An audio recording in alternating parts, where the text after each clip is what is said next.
السلام علیکم viewers, kitchen لذت میں آپ کا استقبال ہے۔ آپ کو رمضان المبارک کا آخری عشرہ بہت بہت مبارک ہو۔ رمضان کا آخری عشرہ شروع ہو رہا ہے۔ ویورز، عشرہ عربی زبان میں 10 دن کو کہتے ہیں۔ اس طرح 30 دن کے مہینے میں 3 عشرے ہوتے ہیں۔ آئیے آج بات کرتے ہیں رمضان المبارک کے آخری عشرے کی فضیلت و برکات کی۔ آخری عشرہ انتہائی برکت اور اہمیت رکھتا ہے۔ اِنَّا أَنزَلْنَاهُ فِي لَيْلَةِ الْقَدْرِ وَمَا أَدْرَاكَ مَا لَيْلَةُ الْقَدْرِ لَيْلَةُ الْقَدْرِ خَيْرٌ مِّنْ أَلْفِ الشَّهْرِ۔ بے شک ہم نے اس قرآن کو شب قدر میں نازل کیا ہے، اور آپ کیا سمجھتے ہیں کہ شب قدر کیا ہے؟ شب قدر فضیلت و برکت اور اجر و ثواب میں 1000 مہینوں سے بہتر رات ہے۔ یہی وہ عظیم رات ہے جس میں اللہ رب العزت کا اپنا عظیم ہدایت نامہ قرآن کریم نازل کیا گیا۔ اپنے بندوں کے نزول قرآن کی وجہ سے اس رات کی عظمت اور رحمت اور برکت بہت زیادہ ہے۔ انسانیت گمراہی میں بھٹک رہی تھی، دنیا ظلمت کدہ بنی ہوئی تھی۔ صدیوں کے بعد انسانوں کی قسمت جاگی، اللہ کی رحمت جوش میں آئی، اور رمضان کے آخری عشرے میں لیلۃ القدر میں، جو کہ 1000 مہینوں سے 1000 راتوں سے بہتر رات ہے، اس عظیم رات کو اللہ نے آخری عشرے کی طاق راتوں میں چھپا دیا ہے۔ ویورز، جانتے ہیں طاق کسے کہتے ہیں؟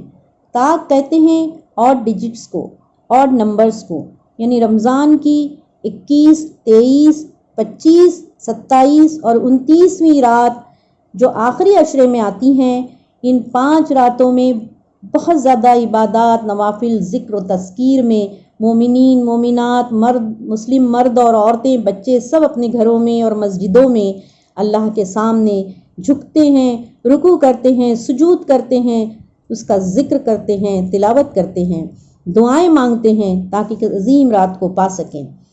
سبحان اللہ، یہی وہ رات ہے، یہی وہ بابرکت عشرہ ہے جس میں قرآن کریم نازل کیا گیا، جس میں اعتکاف جیسی بلند عبادت ہے، پورے 10 دن کا اعتکاف، ساری دنیا سے کٹ کر اللہ کی طرف رجوع ہونا اعتکاف کہلاتا ہے۔ اللہ کے قرب، اللہ کی رضا اور اللہ کی معرفت معتکف حاصل کرتے ہیں۔ رفتہ رفتہ رمضان المبارک ہم سے جدا ہو رہا ہے۔ الوداع اے ماہ رمضان، الوداع، پھر ملیں گے اگلے سال اگر اللہ نے چاہا اور زندگی رہی۔ اللہ کے رسول اکرم صلی اللہ علیہ وسلم کی زوجہ مطہرہ ام المومنین اماں عائشہ رضی اللہ عنہا نے پوچھا، یا رسول اللہ، اگر میں لیلۃ القدر پاؤں تو کیا دعا پڑھوں؟ آپ صلی اللہ علیہ وسلم نے فرمایا، عائشہ، لیلۃ القدر میں یہ دعا کثرت سے پڑھا کرو، اللہم انک عفو تحب العفو فاعف عنی۔ یہ شب قدر کی خاص دعا ہے، پورے رمضان پڑھنی چاہیے، لیکن جیسے کہ اللہ کے رسول اکرم صلی اللہ علیہ وسلم نے حضرت عائشہ کو سکھایا کہ یہ دعا شب قدر میں کثرت سے پڑھو، اللہم انک عفو تحب العفو فاعف عنی۔ ویورز، ہر برس تو آئے گا ماہ سیام، اپنی امید کیا، الوداع الوداع۔ دکھی دل کے ساتھ اور افسوس کے ساتھ کہ ہم اس رمضان کا پورا حق ادا نہیں کر پائے۔ اللہ تعالی ہمیں توفیق دے، ابھی جتنے دن باقی بچے ہیں اس میں ہم اللہ کو راضی کر سکیں، اور یہ عشرہ خاص طور سے دوزخ اور جہنم سے خلاصی حاصل کرنے کا ہے اور جنت کو پانے کا ہے، تو ہم کوشش کر سکیں کہ ہم اپنی منزل مقصود جنت الفردوس کو حاصل کرنے میں کامیاب ہو جائیں۔ ویورز، اجازت دیں، پھر ملیں گے ایک اور ویڈیو کے ساتھ۔ السلام علیکم رحمۃ اللہ وبرکاتہ۔